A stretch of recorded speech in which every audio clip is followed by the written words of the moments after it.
Hello guys, I'm Nona Prince and I watched the Malayalam film Kumari and I actually didn't enjoy it that much. Why is that? Let's talk about it.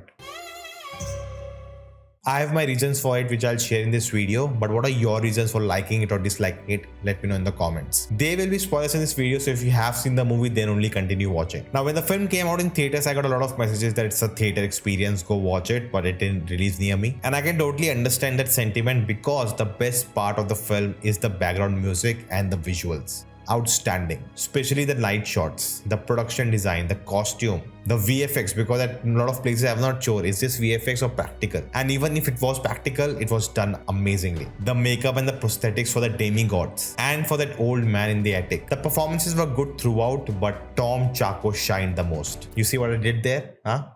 Sorry. He was giving his 120% for the film. And he just stood out from every other actor. He overpowered everyone. Aishwariya Lekshmi was good too, but I felt the chemistry between them was not that great, and we'll talk more about that later. Now, as a supernatural fantasy film, it had a lot of potential. The whole story or folklore about these two demigods, how they exist, how they are stuck on Earth and they are preyed. And I did feel the film had a lot of inspirations from the best supernatural fantasy film Tumbad. Maybe it's just a coincidence, but there are few parallels. The important thing in such films is that when you're creating a mood, you're creating an ambience, a feel, you have to be very calculated about it. You cannot just break it by adding a song in the middle, which this film did twice. And that's a big error because the tone of the songs is totally different from what we just watched. We get a whole 15-minute setup of this world, cut to a slice of life introduction song of the character. That just ruined everything the first 15 minutes build up. I felt the writing was very convoluted. There was no sense of mystery at all, no build up. Everything was just given in exposition. The dialogues were just exposition after exposition. As an audience, we knew everything what's gonna happen next. So we were just waiting for it to unfold on the screen. And that makes it very boring. My favorite moment in the film is when Shine Tom Chacko's character feels that he's getting the power now, that he'll become the Lord. And he slowly comes and sits on the chair. Total visual storytelling. I wanted more of that, which sadly didn't happen. There was total lack of depth in the world building. There's this village which is owned by one landlord and there are workers who work for them and there's financial distress. The realness was missing. There was no three dimensions to it.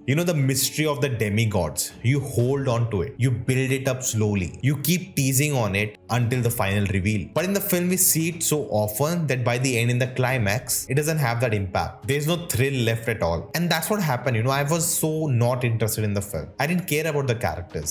Scenes were rushed. The couple coming together is done in a montage, which was so important in the narrative. We were just skipping from one point to other. The screenplay was just weak. It couldn't hold my attention. Then we had some beautifully shot action scenes which actually didn't add anything. When Kumari's brother and Shine Tom Chacko are fighting, what was the point of that? The moment he kicked him, he could have killed him there. Nothing would have changed. But unnecessary, a dragged a long action scene. And then in the climax also, it's just stretched out. By the halfway point, I was actually waiting for it to get over. And then we talk about the culture, the folklore. We got to know that they are these two demigods and that's it. What powers do they have? How does it all work? If people are praying to them, what is happening? How are they saving someone? There's a total lack of curiosity. The desired effect is that you want the audience go and Google about it, search about it. That happened for Kantara. That happened for Tumbad. There are so many articles about if Hassar is real or not. The film just didn't evoke anything from me. It just felt time pass. Now again, maybe the theater experience would have been amazing, but if the narrative cannot hold you, it cannot give you the experience, it cannot haunt you, then what's the point, even in a theater? But what do you think? Do you agree or disagree? Let me know in the comments below. Let's have a healthy discussion. And then you can check out this video next. If you like this, hit that thumbs up button, share this video, and I'll see you next time.